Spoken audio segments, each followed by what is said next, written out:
2024 के लोकसभा चुनाव का तारीख ऐलान हो चुका है और अब चुनाव के रण में पूरी तरह से देश के तमाम पार्टी के नेताओं और सुप्रीमो अपना अपना रणनीति 2024 के लोकसभा चुनाव को जीतने के लिए बनाना स्टार्ट कर दिए। लेकिन हम आज बिहार के पूर्व मंत्री और वीआईपी पार्टी के सुप्रीमो मुकेश साहनी यानी कि सन ऑफ मलाह के बारे में बात करने जा रहे हैं। अब वीआईपी पार्टी के सुप्रीमो मुकेश साहनी को भी क्लियर हो गया है कि मुकेश साहनी 2024 के लोकसभा चुनाव किस गठबंधन के साथ लड़ने जा रहे हैं। मुकेश साहनी को लेकर जो चर्चा का विषय बना हुआ है कि मुकेश साहनी एनडीए के साथ जाने वाले हैं, लेकिन खबरों को माने तो कहा जा रहा था कि मुकेश साहनी को बीजेपी के आला कमान दिल्ली में बुलाई थी और मुकेश साहनी बीजेपी के आला कमान के बैठक घंटों देरी तक चली थी।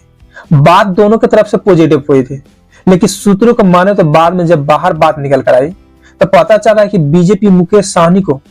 सिर्फ एक सीट देने को तैयार है, लेकिन मुकेश साहनी के कुछ और मांग थी और मुकेश साहनी की सीट की डिमांड ज्यादा नहीं थी, लेकिन उनका डिमांड था निषाद समाज को आरक्षण के आश्वासन दे हमें, इंडिया गठबंधन या फिर एनडीए गठबंधन, ताकि चुनाव जीतने के बाद निषाद समाज को आरक्षण दिया जाए। इसी कारण बताया जा रहा है कि बीजेपी अपना बाद में पैर पीछे खींच लेती, लेकिन कयास अब लगाया जा रहा है कि मुकेश साहनी इंडिया गठबंधन में तेजस्वी यादव के प्रयास से शामिल होने जा रहे हैं। वैसे भी मुकेश साहनी आजकल बीजेपी को और इंडिया गठबंधन को ज्यादा टारगेट कर रहे हैं और इंडिया गठबंधन की तरफ ज्यादा रुझान है मुकेश साहनी को, यानी कि 2024 के लोकसभा चुनाव में मुकेश साहनी इंडिया गठबंधन में शामिल होकर 2024 के लोकसभा चुनाव इंडिया गठबंधन में रहकर लड़ सकते हैं। जब से नीतीश कुमार एनडीए में शामिल हुए हैं तब से बीजेपी बिहार में छोटे छोटे पार्टियों को उतना तवज्जो नहीं दे पा रही है जितना कि नीतीश कुमार एनडीए में शामिल नहीं थे तब छोटे छोटे पार्टियों को बिहार में बीजेपी तवज्जो दिया करते थे। लेकिन 2019 के लोकसभा चुनाव में जो परिणाम आया था बिहार में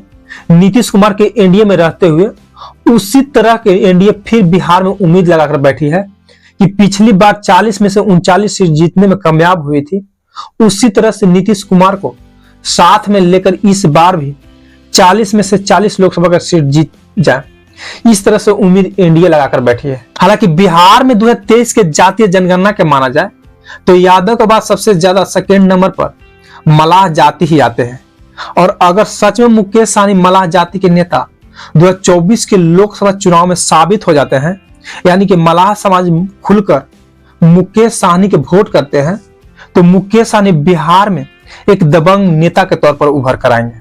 और बिहार में जिस तरह से तेजस्वी यादव को